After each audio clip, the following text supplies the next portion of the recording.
A veces, el delincuente es tan cauteloso que ni siquiera la dirección correcta de la investigación conduce a un resultado. Pasan años, décadas, y el caso se cubre de polvo. Pero la tecnología no se detiene. Y un día, las pruebas archivadas comienzan a hablar. Antioch es un pequeño pueblo californiano con 100,000 habitantes. Un lugar tranquilo donde rara vez sucede algo realmente terrible.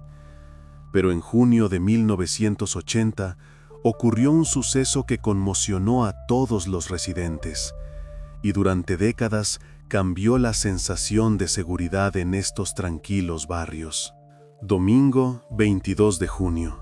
Alrededor de las 4 de la madrugada, Stephanie Malin, de 25 años, regresa a casa.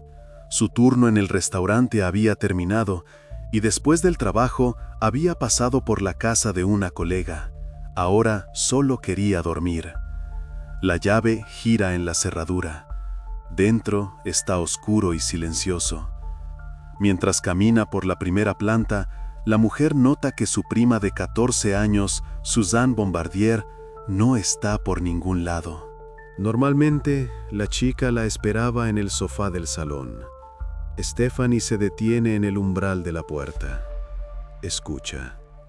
Silencio. Llama a su hermana varias veces, pero nadie responde. Extraño, pero no tanto como para entrar en pánico. Demasiado temprano, demasiado oscuro. Además, las dos hijas de Stephanie, de 5 y 6 años, duermen arriba.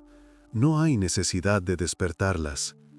La mujer decide que Suzanne probablemente se durmió en la habitación de los niños y se va a la cama. El cansancio hace mella. La noche anterior le había pedido a su hermana que cuidara a las niñas. Suzanne adoraba pasar tiempo con sus sobrinas y aceptó de buen grado. La responsable estudiante de secundaria lo consideraba un asunto adulto importante, una oportunidad para demostrar que se podía confiar en ella. Varias horas después, Stephanie se despierta y comienza a preparar el desayuno. El olor a café inunda la cocina. Suena el teléfono. La madre de Suzanne pregunta cuándo regresará su hija. Stephanie deja la sartén. Va a la habitación de los niños para despertar a su hermana, pero ella no está allí. La cama no está tocada. Las niñas dicen que se despertaron solas. No está claro dónde está Suzanne. Stephanie busca en toda la casa, la primera planta, la segunda. Mira en el baño, en la despensa. Ningún rastro. Queda claro, su hermana ni siquiera pasó la noche allí. Esto asusta, asusta de verdad. Suzanne nunca había sido una adolescente problemática, no se había escapado, no salía con nadie. Y lo más importante, nunca habría dejado a las niñas pequeñas sin supervisión. Eso sería completamente impropio de su carácter. Stephanie comienza a inspeccionar la casa minuciosamente en busca de alguna pista. Comprueba si su hermana dejó una nota. Mira el teléfono. ¿Tal vez una llamada perdida? Nada. Junto con la madre, cuya voz suena cada vez más ansiosa, deciden contactar a la policía. Ya no se puede esperar más. Los oficiales que llegaron comenzaron de inmediato a reconstruir la cronología. Sacan sus cuadernos. Hacen preguntas metódicamente, sin prisa. Según Stephanie, la tarde del 21 de junio se fue a su turno y le pidió a Suzanne que se quedara con las niñas. Después del trabajo, planeaba ir al cumpleaños de una colega.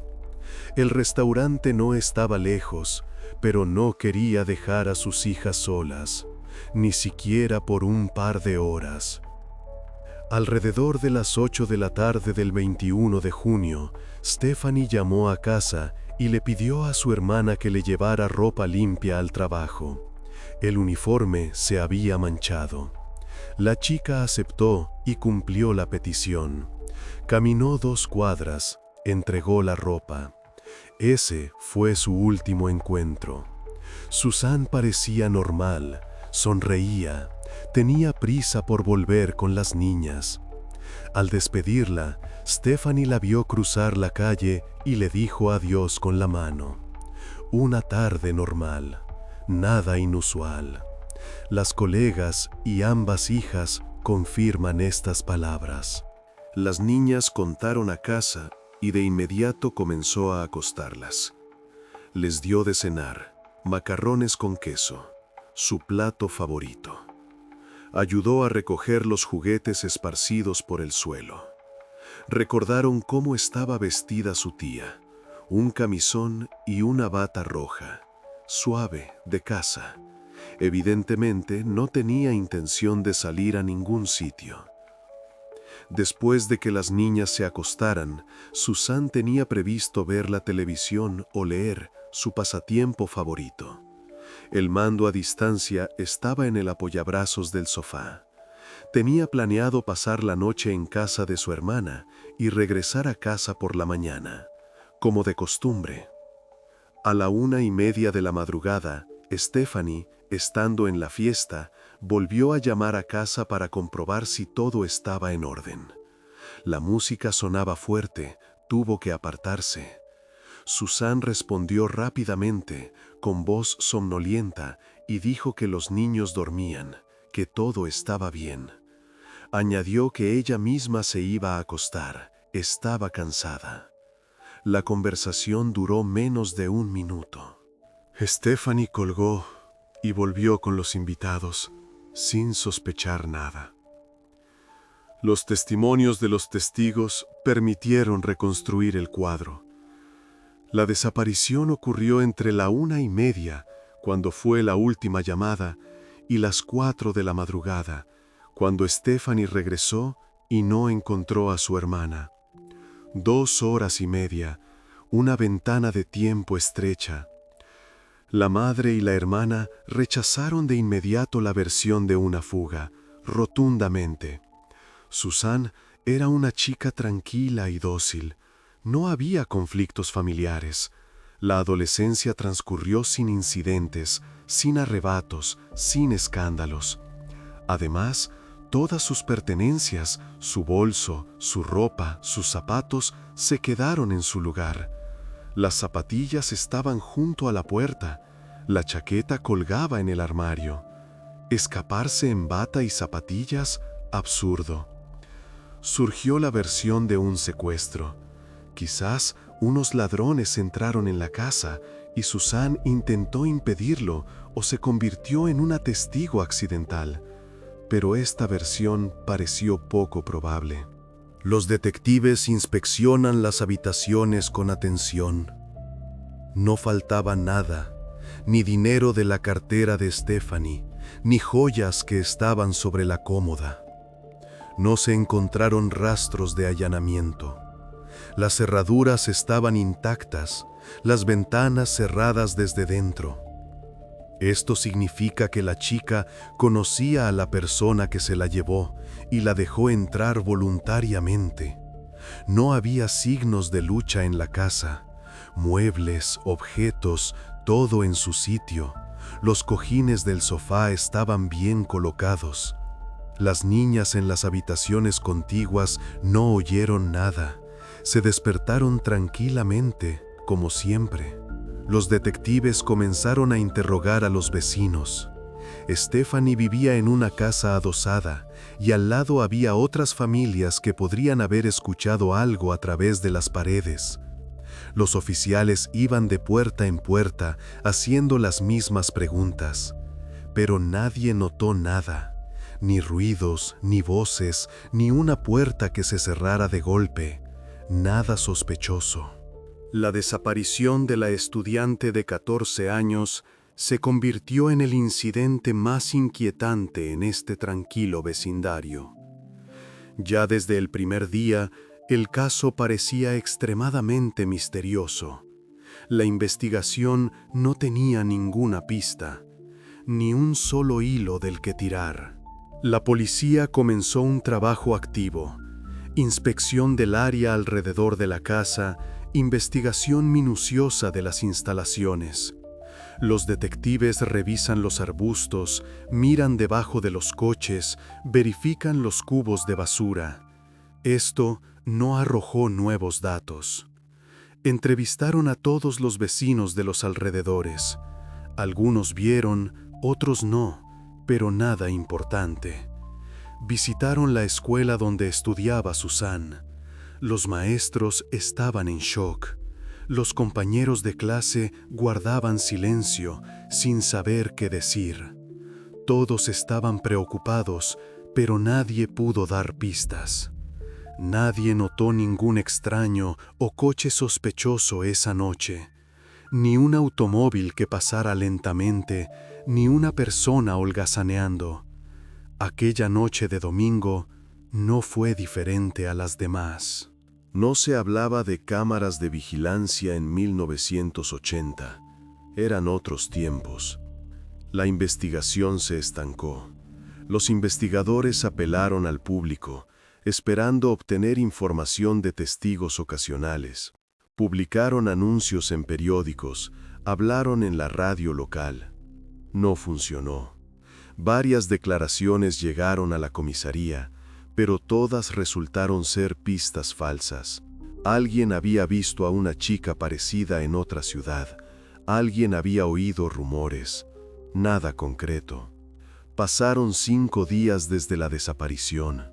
Ningún progreso. Empezaron a suponer lo peor, que Susan ya no estaba viva. Los familiares no querían creerlo y seguían esperando. La familia difundió activamente información, pegando folletos en las calles, en los postes, en las tiendas.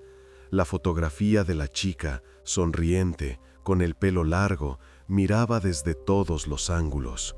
Analizando el entorno cercano, los detectives no encontraron personas que representaran una amenaza para la estudiante. En su compañía no había adolescentes problemáticos, solo compañeros normales, igual de tranquilos.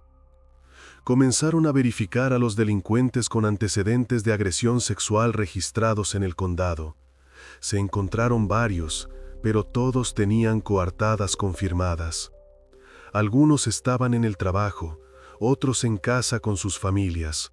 Todo fue verificado. Todo cambió el 27 de junio. Un día caluroso, el sol abrasaba. Aproximadamente a 100 kilómetros de la casa de Stephanie, en el río San Joaquín, un hombre estaba pescando. Temprano por la mañana, cuando la niebla aún no se había disipado, notó algo sospechoso en el agua. Un objeto bastante grande flotaba río abajo. Al principio pensó que era un tronco o una bolsa de basura. Acercándose en su bote, vio un cuerpo desnudo. Una chica, pálida, inmóvil. Había sido arrastrada a la orilla cerca del puente. El testigo llamó inmediatamente a la policía, con la voz temblorosa mientras explicaba a la operadora lo que había encontrado. El cuerpo de la víctima fue recuperado y enviado a medicina forense. El cuerpo había estado en el agua varios días. Había comenzado la descomposición. La piel se había puesto blanca, pero no lo suficiente como para ocultar todas las huellas. Según el informe del experto, había indicios de actos violentos. La causa de la muerte fue una herida de arma blanca en el pecho. Una, pero profunda. El asesino le perforó el corazón. La muerte fue rápida, posiblemente en menos de 1 minuto. La fallecida no llevaba ningún documento ni pertenencias para su identificación. Ni ropa, ni joyas, nada. Comenzaron a cotejar con las denuncias de personas desaparecidas en el condado. La lista era corta, pero revisaron cada nombre. Entre ellas se encontraba una denuncia de la familia Bombardier. Debido a la estación cálida y la exposición al agua, el cuerpo estaba hinchado y los rasgos faciales habían cambiado. La identificación final se realizó mediante registros dentales, el único método fiable. El forense confirmó: la víctima era la desaparecida Susan. Los padres tuvieron que escuchar esto. Se recogió material biológico del criminal, rastros bajo las uñas, muestras del cuerpo. Incluso se hicieron intentos de estudiarlo, pero las tecnologías de los años 80 no permitieron hacer prácticamente nada. Microscopios, pruebas químicas, todo esto proporcionaba una mínima información. Todavía no existían bases de datos para cotejar la información. El análisis de ADN apenas estaba surgiendo en algunos laboratorios, pero estaba lejos de la aplicación práctica. Todo lo que los agentes de la ley pudieron hacer fue enviar las muestras recolectadas al archivo, sellarlas en bolsas, etiquetarlas y continuar la búsqueda con otros métodos, viejos, probados. El caso de la desaparición de Susan fue oficialmente recalificado como una investigación de asesinato. La carpeta cambió de color, el estado cambió. Hubo varios sospechosos. Se logró identificar a un hombre propenso a la agresión que vivía en el mismo barrio que la casa de Stephanie. Antecedentes por una pelea, varias quejas de los vecinos. Fue interrogado durante mucho tiempo, pero se mantuvo firme. El segundo sospechoso fue el exnovio de la hermana de la víctima. Ellos salieron por poco tiempo. La joven contó que él se comportaba de manera extraña, demasiado insistente, demasiado obsesivo, por lo que ella decidió terminar la relación después de unas pocas citas. El día antes de la desaparición de Susan, él fue a la casa de Stephanie, se paró en el umbral pidiendo una segunda oportunidad. Ella lo vio a través de la mirilla antes de abrir. Al ser rechazado, se quedó un minuto más, luego se dio la vuelta y se marchó. Simplemente no había otros hombres sospechosos en el círculo familiar. Solo a estos dos la víctima podría haber conocido y dejado entrar en casa sin recelo. Los detectives investigaron a fondo a ambos, realizaron interrogatorios, verificaron coartadas, buscaron testigos, pero no se encontraron pruebas irrefutables, ni testigos, ni huellas dactilares en la casa, nada que vinculara a los sospechosos con el crimen. Las técnicas de la época eran limitadas. Poco a poco dejaron de perseguirlos, aunque los mantuvieron bajo vigilancia. Los intentos posteriores de encontrar al asesino no dieron resultado. Los investigadores trabajaron durante meses, revisando versión tras versión, pero cada una terminaba en un callejón sin salida. Todos los materiales del caso fueron recopilados, declaraciones, fotografías, muestras, y enviados a los archivos durante muchos años. Las cajas acumularon polvo en los estantes. Susan Bombardier, de 14 años, fue enterrada en el cementerio de Lafayette. Una pequeña ceremonia, muchas flores. Su muerte fue un verdadero golpe para todos sus seres queridos. La madre de la chica, al enterarse del hallazgo, simplemente se dejó caer al suelo, sin poder mantenerse en pie. Perdió el conocimiento directamente en la sala de estar cuando el detective pronunció las palabras de confirmación.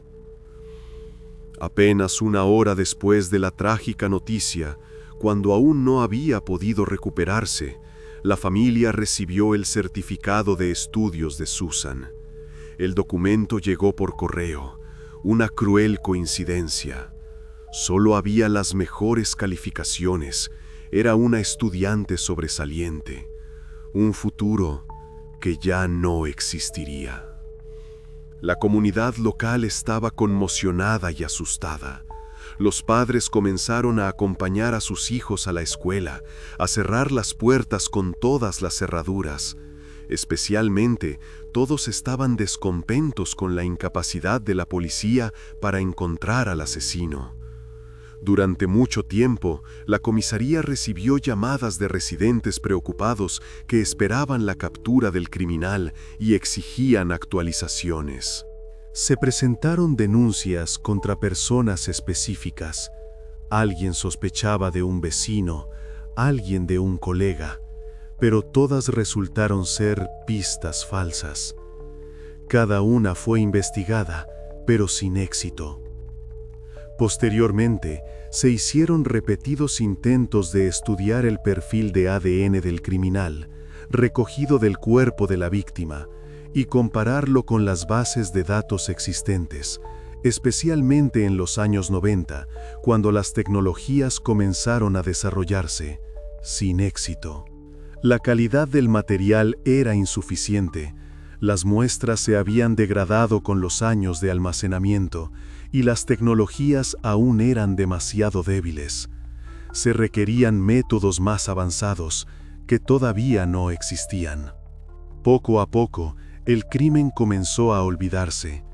Nuevos casos, nuevas tragedias reemplazaban a los antiguos. Para los años 2000, el nombre de Susan Bombardier solo era recordado por los antiguos residentes de la ciudad, aquellos que vivieron allí en los 80, y su familia, que aún esperaba el triunfo de la justicia. La madre visitaba la tumba cada año en el aniversario. Cuando Jennifer Kathleen Gibbons, una periodista del periódico local, escuchó esta escalofriante historia, se quedó impactada. Rebuscó en los archivos, buscando material para un artículo sobre casos sin resolver, y se topó con el nombre de Susan. Un asesino capaz de cometer tal acto nunca fue atrapado y podría estar en libertad, cerca, quizás, en la casa de al lado. En 2014, la reportera encontró la tumba de la chica, una simple piedra gris, flores descoloridas, y comenzó a llevar un blog sobre el crimen sin resolver. Habló mucho con la familia de la víctima, fue a su casa, grabó recuerdos. Habló con los residentes locales que aún recordaban ese día. Se reunió con los detectives que habían trabajado en el caso, ya ancianos, jubilados, pero que aún recordaban cada detalle. Las publicaciones regulares de la historia de Susan atrajeron la atención, primero local, luego más amplia. La opinión pública respondió. Las autoridades policiales lo notaron. La gente comenzó a preguntarse de nuevo, ¿qué le pasó a la chica? ¿Y por qué el criminal aún no ha sido castigado? Llegaron cartas a la redacción y aparecieron debates en los foros. La policía no había estado inactiva antes, pero ahora había una fuerte motivación para resolver el caso. La presión pública, la atención de la prensa. Varios oficiales, jóvenes y entusiastas, se dirigieron al sheriff pidiendo la oportunidad y los recursos para trabajar en el asesinato sin resolver. Querían intentarlo. El sheriff dudó, pero accedió. En 2015, las muestras de ADN del caso de Susan Bombardier fueron sacadas del archivo. Cajas polvorientas, etiquetas viejas, inmediatamente después de la formación del grupo de trabajo para la investigación de crímenes sin resolver. Este grupo incluyó a varios policías entusiastas, quienes tendrían un trabajo difícil. Este caso se convirtió en el crimen violento sin resolver más antiguo en Antioch. 35 años de silencio. El periodo no fue elegido al azar. Poco antes del inicio de la nueva investigación, surgieron nuevas tecnologías forenses que permitían trabajar incluso con muestras de mala calidad, materiales antiguos o una cantidad mínima de fuentes de información. Secuenciadores genéticos de nueva generación, algoritmos informáticos, Todo esto cambió el juego. Las pruebas de casi 40 años de antigüedad fueron enviadas al laboratorio forense del Condado de San Mateo. Los paquetes sellados fueron abiertos con cuidado. Por primera vez se logró crear un perfil de ADN completo del criminal, detallado y apto para comparación. Antes se habían hecho intentos, pero las tecnologías no permitían lograr el éxito. Ahora, la situación había cambiado. Un avance. Una vez obtenido el perfil completo del asesino a principios de 2017, decidieron cotejarlo con la base de datos de delincuentes registrados, CODIS, un sistema nacional. Cargaron el perfil, iniciaron la búsqueda. Inesperadamente, la identificación preliminar apuntó a Mitchell Bacom. Una coincidencia, un verdadero avance en el caso. Los detectives no creyeron en el éxito de inmediato. Era demasiado bueno para ser verdad, por lo que realizaron pruebas adicionales. Volvieron a verificar todo 2 veces. El perfil fue cotejado con la base de datos de ADN del FBI. Otra confirmación. Después de esto, las muestras se vincularon definitivamente con este hombre. La probabilidad de error tendía a 0. Resultó ser el mismo novio sospechoso de Stephanie, con quien ella había roto poco antes del asesinato de Susan, el mismo que fue investigado en los 80, pero liberado. Naturalmente, este hombre no entró en la base de datos por casualidad. La policía descubrió sin dificultad una extensa historia de sus andanzas criminales, un largo historial. Mitchell Lynn Bacom nació el 21 de marzo de 1954 en una pequeña ciudad del estado de California. Una familia normal, nada destacable. Durante la escuela secundaria, se mudó a Antioch, al mismo lugar donde vivían Stephanie y Susan. El destino los unió en el mismo sitio.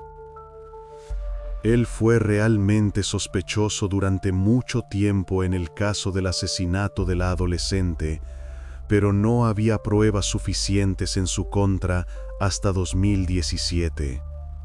Durante 37 años vivió una vida normal. Resultó que ya en 1973 fue condenado por varios delitos, joven, pero ya peligroso.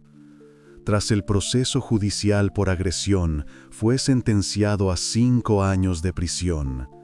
Por los cargos presentados, podría haber recibido cadena perpetua, artículos graves, pero hasta entonces no estaba registrado como delincuente. Tenía un historial limpio, por lo que el tribunal mostró clemencia. Primera condena, juventud, circunstancias atenuantes. Tras cumplir una pequeña condena, volvió a estar en libertad. Salió y regresó a la misma ciudad.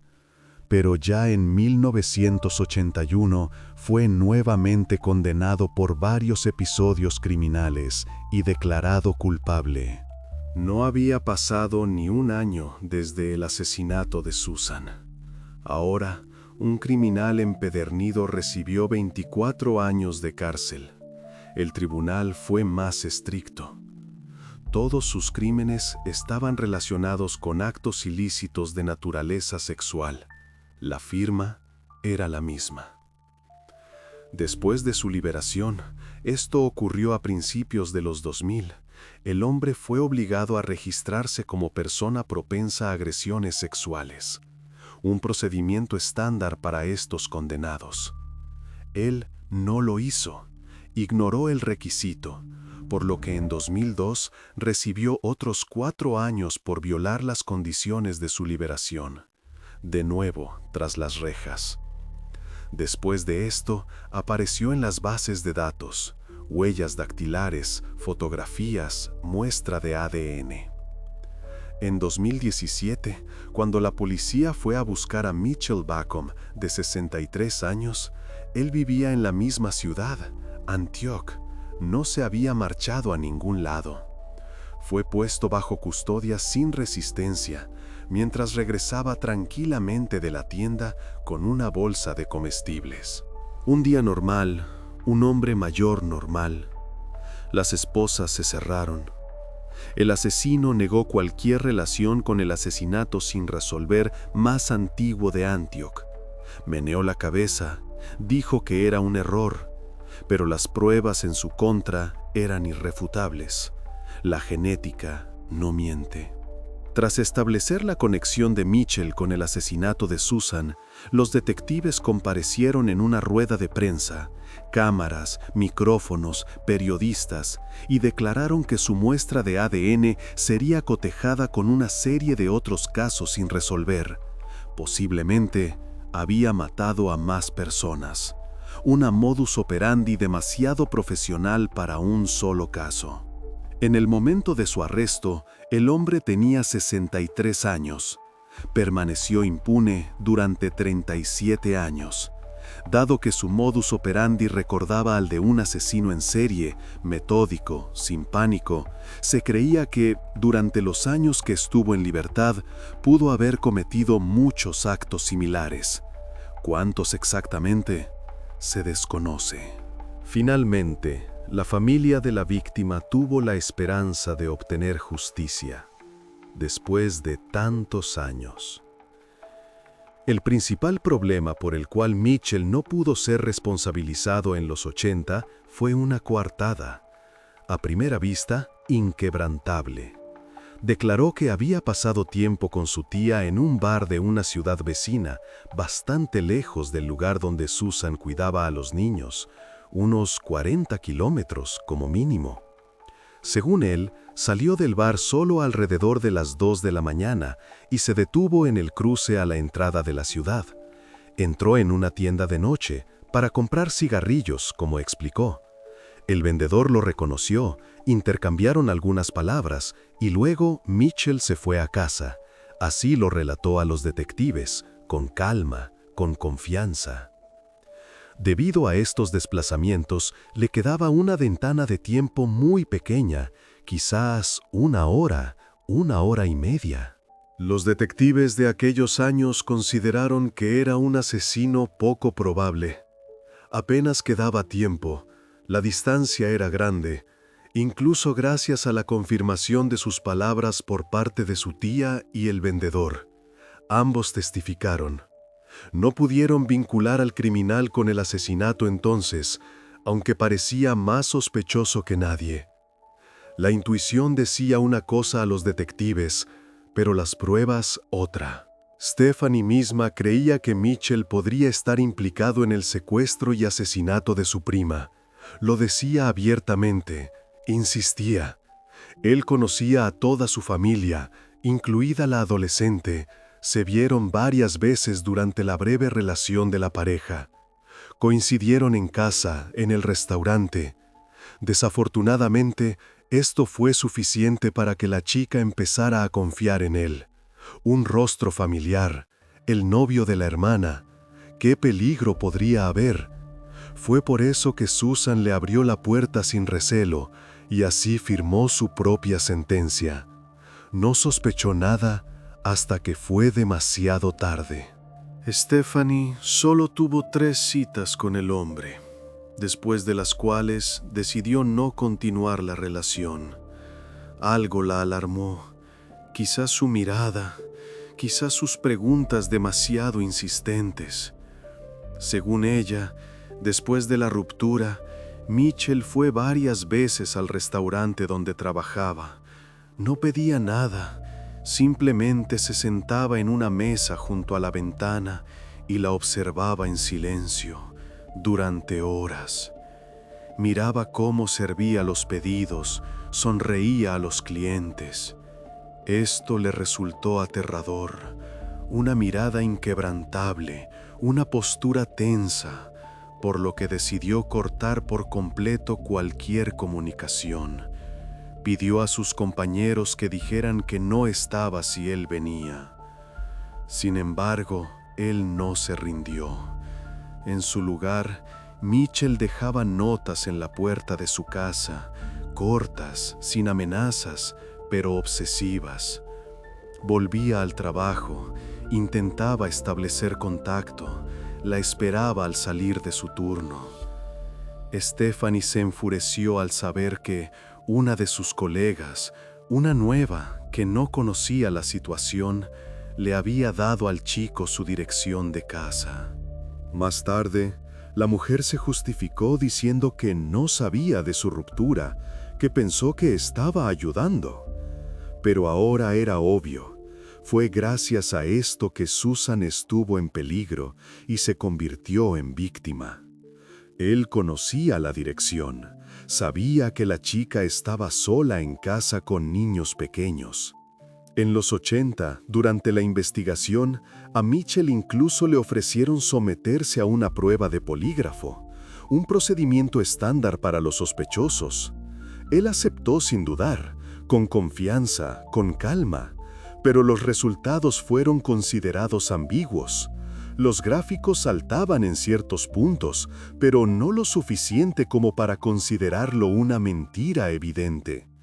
Los detectives realizaron numerosos interrogatorios, pasaron horas sentados frente a él en la sala de interrogatorios, haciendo las mismas preguntas con diferentes palabras, pero el sospechoso no cedió, se mantuvo firme. Debido a la falta de pruebas irrefutables, no lograron vincularlo con el asesinato. Tuvieron que dejarlo ir. Finalmente, 37 años después, el criminal fue detenido. La justicia llegó tarde, pero llegó. Se le presentó una lista de cargos por asesinato, secuestro y actos ilícitos.